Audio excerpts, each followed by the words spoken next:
So many of us have heard about the young lady that went missing the other day, and we want to make sure that we keep this story alive and that people keep their eyes and ears open and looking for her. She is 25 years old. Her name is Carlee, they call her Carlee Nichole Russell, and she called 911 around 9:34 p.m. on Thursday night. She told the dispatcher that she saw a toddler walking on the side of the highway there, and after she called 911, she called a family member, and during that time, the family member heard her ask the child if they were okay. The person on the other end said they did not hear the child respond, but she said next thing she knew, she heard Carlee scream, and then the phone remained open, and the only thing she could hear was just the sounds from the interstate. Now, according to Carlee's mom, her name is Carlethia, she said the police found her phone, a smartwatch, and a wig that she was wearing also at the scene. Her mom says this is terrifying and that her daughter was only just simply returning from picking up dinner. Her dad says that she was only 10 minutes from home. They asked that we all continue to please share this story. Now, yesterday, Carlee's mom did share a picture of her. She said this is a picture of how Carlee looks with braids, but it's not braided exactly like this. So her mom's just trying to give us a visualization of what her face looks like with her hair braided back, seeing that her wig was found at the scene. They also did an interview with the news station, so let's take a listen to what they had to say. Daughter-in-law about 9:36. She told her she saw a child on 459 right before exit 10 that appeared to be 3 to 4 years old by themselves. She's pulled over. She called 911, but in the process, at some point, she got out the car. My daughter-in-law could hear her asking the child if they were okay. The child didn't respond, or at least she didn't hear her respond. He or she respond, and then she heard our daughter Carlee scream, and from there all we could hear was noise, background noise in her phone, which we later found out was noise from the Interstate. And so they have found her wig and her hat and her cell phone that were in close proximity to her car. So if anyone sees Carlee from the pictures that we have put out, just keep in mind, because her wig came off, her hair would be braided down to her scalp, so she won't have, long hair or anything like that is reflected on the picture. She pretty much has cheekbones like me. Pretty much our face is the same structure. So that's pretty much all the information we have. We do have some indication that there may have been a gray vehicle that a trucker saw that pulled in front of her car at some point as they were passing along the interstate. Okay. Yes, ma'am. And that's all the information, or at least we have at this time. Yes. So I just ask everyone, if you would, pray. We are trusting God. We are staying positive. We are not allowing any negative thoughts to enter our minds. So all that we're doing is trusting God, believing God that our daughter will be brought home safely. And you have a lot of support here, yes, family and friends as well. For everyone that is supporting us and has been supporting us since they heard of her missing last night. So we're just eternally grateful. And again, we have more support coming. We want to continue to apply pressure to this thing. We don't want this to die down. We need this to blow up. So if anyone sees anything, no matter how minute, no matter how insignificant you think it is, please contact 911, contact us, and just keep us in your prayers. Absolutely. And we actually these people are here to help start a search party. Anaya Blanchard's mom is also on her way over here to help lead us in the search of. She has experience in it, and she's going to give us some pointers as well. But we just ask everyone to please, please, please, wherever you are, if you're not in Birmingham, whatever, they could be in Georgia, we don't know, Mississippi, Tennessee, anywhere, just please keep your eyes out and be vigilant. Absolutely. Absolutely. Mr. and Mrs. Russell, just thank you so much for your time, and we're definitely all praying for you all as well to help bring Carlee home. Thank you. Thank you. Now, thankfully, we have seen this case being talked on CNN and other large news outlets. Also, the Hoover Police Department has several agencies working along with them in order to locate and to bring Carlee home safely.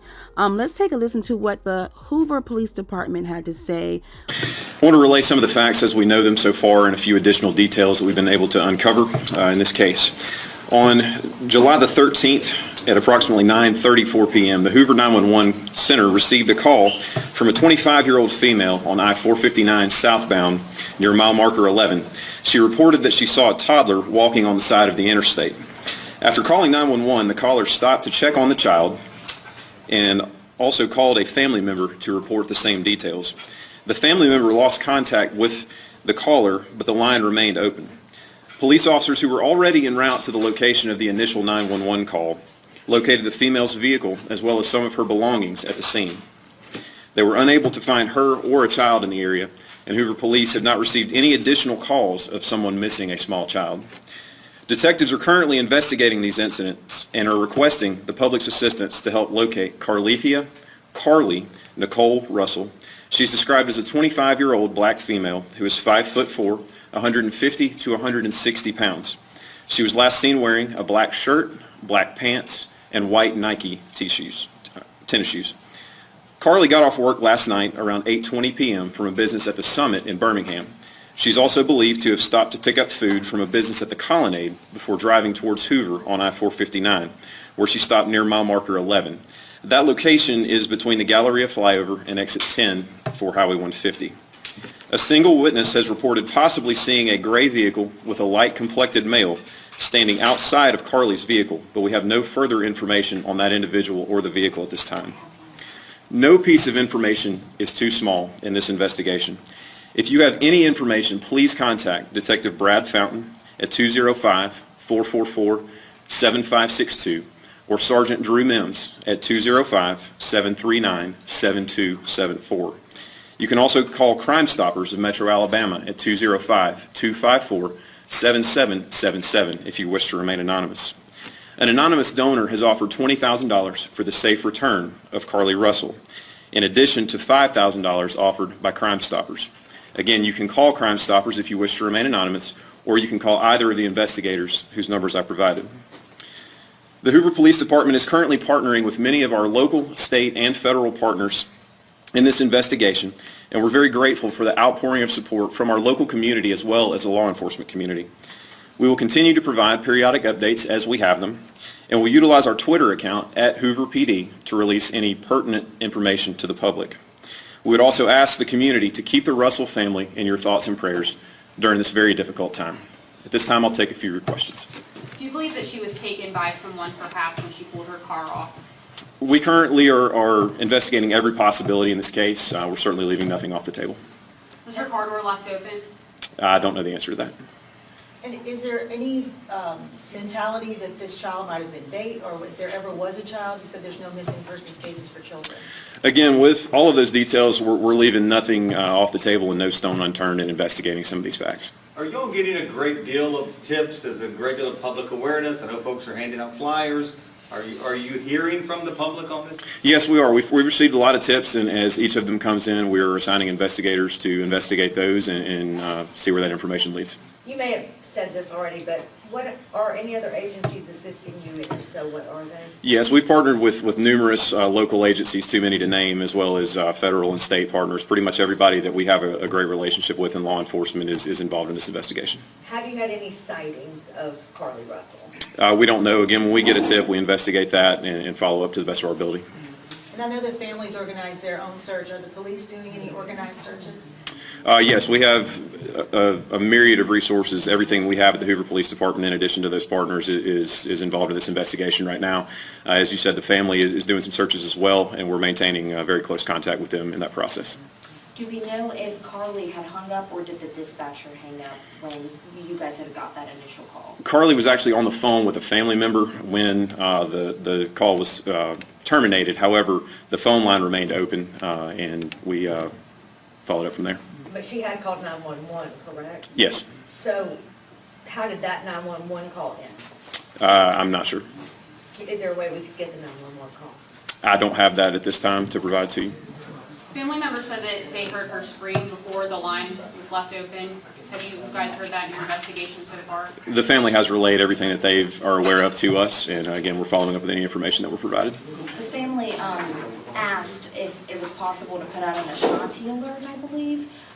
Is that something that could have been done when you guys got the notification that she went missing? So alerts of that nature are handled by Aaliyah, and we've provided all the facts of the case as we currently know them to them for them to review the case, and if they deem that to be appropriate, they will issue an alert.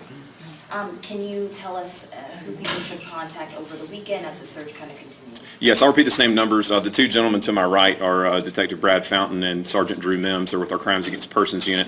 Detective Fountain's number is 205-444-7562. Sergeant Mims is 205-739-7274. And again, Crime Stoppers of Metro Alabama is 205-254-7777. And you can call any of those numbers. They have people that either get messages or can return calls very quickly. When police arrived at the scene on Thursday night, was her car running and was her phone located there at that location? We did locate her cell phone at the scene. We're currently analyzing that phone to see if there's any information on there that could help us. As far as the condition of the vehicle, I'm not aware. Have you ever had a stranger abduction in Hoover? I would have to check our records for that. How common are they? Again, each case is unique, and this case is certainly a unique instance in our city, and we're doing everything we can to solve it. Is there a staging area that you guys would be staging for searching or anything like that? The police department is handling all of our resources internally, and if we need additional resources, we'll reach out to our partner agencies. Does the missing woman have any mental illness history or any physical conditions that people should be aware about? I can't speak to that right now. Last question. Interstate cameras matches some of the descriptions of a car. Has that matched in the area down the road that I'll help y'all out? We're currently reviewing any resources like that we have available to determine if there's any usable evidence from that. So our thoughts and prayers go out to Carlee for her safe return back home to her parents, and also to her parents and her family. We continue to pray for them. But just don't forget, Carlee is 5'4". She weighs between 150 and 160 pounds. She was last seen wearing a black shirt, black pants, and white Nike shoes. She works part-time at the Woodhouse Day Spa at the Summit and attends Jeff State, where she is studying to become a registered nurse. And she already has a bachelor's degree in psychology from AUM. If you happen to see her, or if you hear any information about her location, please contact Detective Brad Fountain at 205-444-7562, Sergeant Drew Mims at 205-739-7274, or Crime Stoppers of Metro Alabama at 205-254-7777. Please like and share this video so that we can continue to get the word out about this young lady. Thank you all for watching.